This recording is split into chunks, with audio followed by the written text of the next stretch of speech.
Good morning, ladies, gentlemen, and partial melts. This is The Morning Mantle, and I'm your host, Whitby.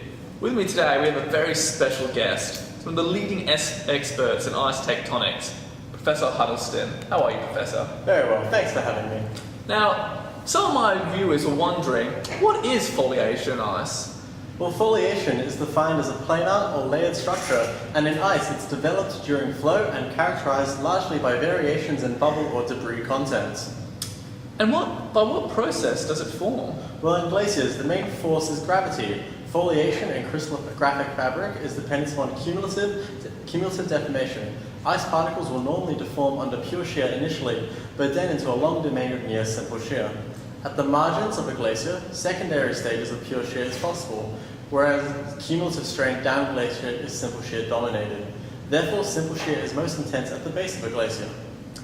Now, because glaciers are just ice, what actually forms the foliations that we are seeing, Professor? Well, it's generally not considered to be bubbles or particles, as they do not migrate fast enough to form foliation. It is derived from the deformation of primary inhomogeneities. There are 6 types that we identify in our papers: sedimentary stratification, ice glands, infill structures, non-spherical bubbles, elongate crystals, and dirt concentration variations. Under strain, these flatten, stretch, or rotate to form foliation that is perpendicular to the direction of maximum total shortening.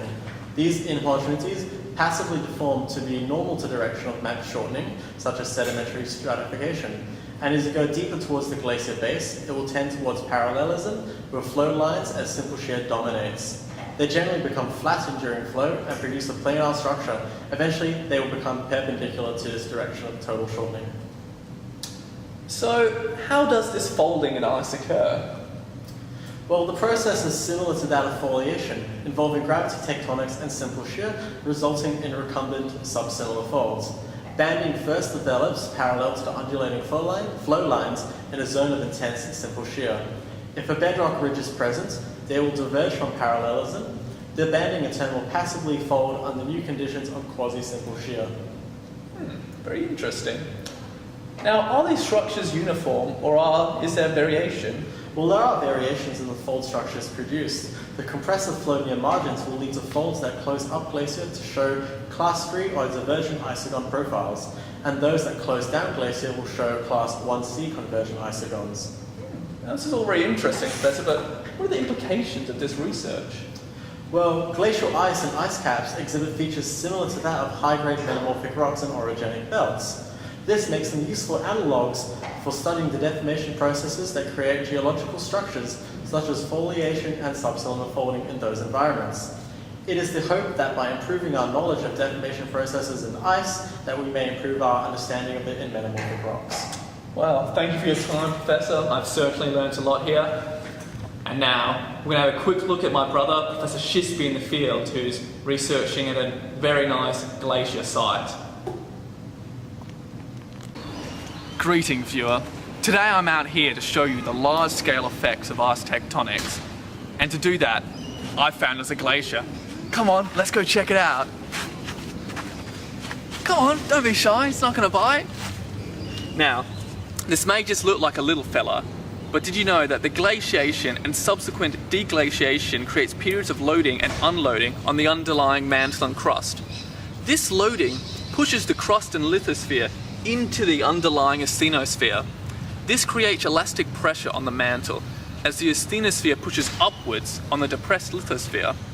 When unloading occurs, usually by the melting of the ice, this elastic force pushes upwards in a radially around the area of depression, creating small amounts of uplift as well as near vertical faults and extension of pre-existing fault structures.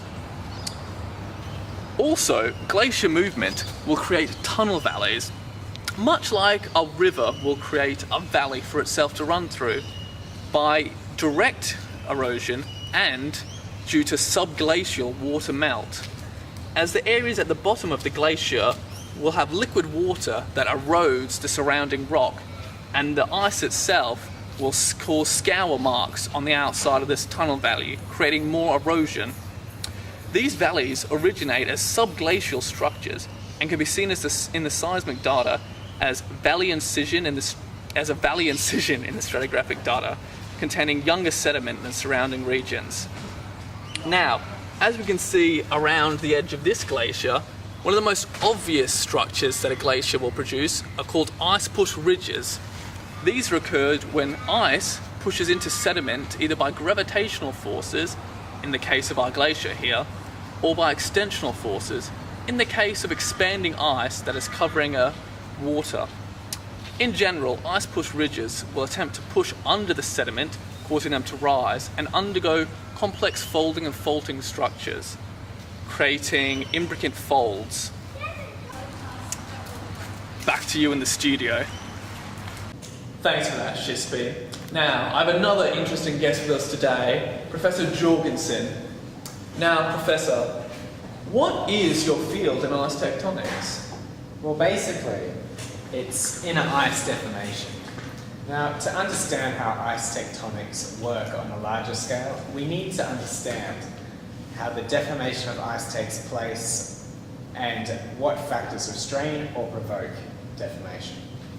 Ice that is orientated for easy glide deforms more easily than ice that has a randomly orientated z-axis. And when considering deformation within ice, what physical factors can you account for? I'm glad you asked. There are 5 physical factors that can be accounted for.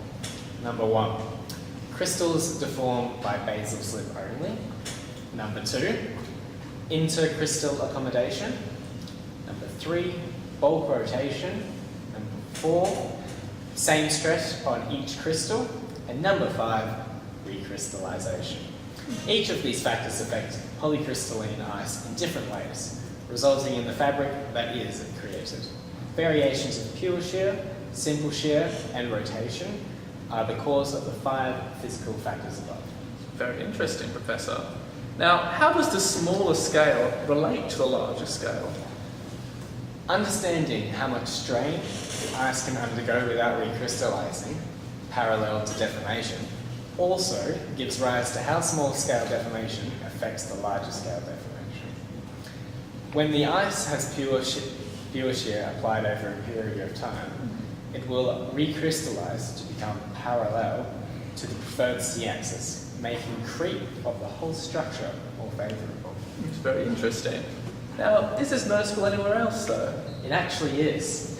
This is also evident in shear zones, believe it or not, where the grain orientation is favourable to the parallel nature of the z-axis. Grain size is also larger, closer to the shear zone, and decreases in plunge of elongated air bubbles. That's very interesting, Professor. Unfortunately, that's all the time we have here at Good Morning Mantle. But join in next week when we look into exciting new research into subduction zones on Europa.